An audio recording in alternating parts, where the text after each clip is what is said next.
Hey guys, it's Isabel. Today I'm at the Trapp Family Lodge in Stowe, Vermont, and most of the snow is melted in the forest here, but on the trails there's still some ribbons of snow, so I'm just gonna walk around the forest and see what I can find today. Here's some deer scat. Here's my finger for scale. And remember, deer are herbivores and they poo in pellets.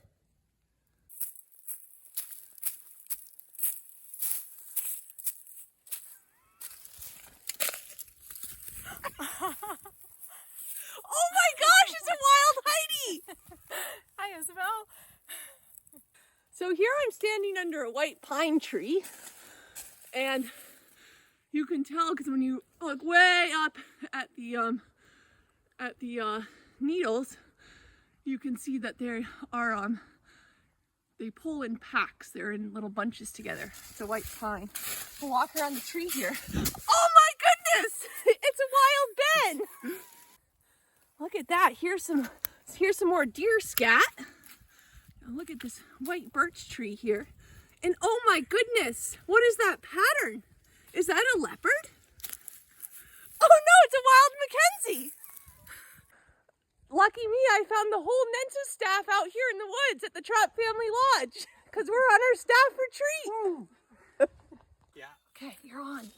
Yeah, so looks like we got a whitetail deer.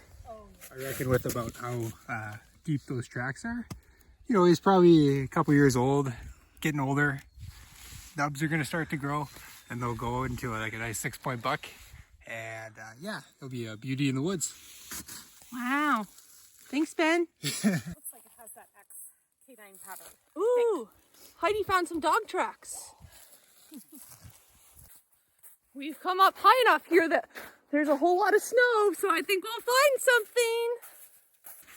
So we found some really interesting tracks here. We think they're a bounder because, see how you have them in pairs? So I think this is hind feet, 4 feet. Bounce, hind feet, 4 feet. Okay, and Mackenzie's gonna put her hand here for scale so we can see how big they are. These are also old, so remember they've like melted out, so they look a lot bigger than they were when the animal stepped down. But I'm thinking that might look like an otter footprint. Somebody's really getting a jump on their summer training out here, bounding all winter. Oh, that's right, Mackenzie.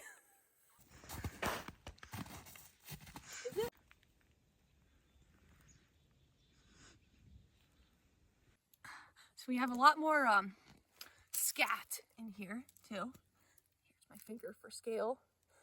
These ones look a lot bigger than the deer poops below, but they don't look massive, so I'm having a hard time telling whether it's a really big deer or a small moose.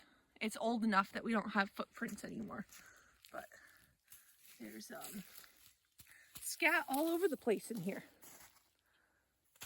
Ben found some tracks up there. We'll go see what they are. Oh, we're doing some more work on the same set of tracks. And you can tell here it's an otter because you get these 2 sets going up. Which means they like to bounce like that.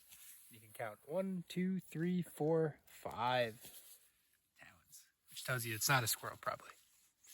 Thanks, Ben. Yeah. Long it is from shoulder to hips. Wow. Because that's but you have to like take an average because like sometimes it's going fast.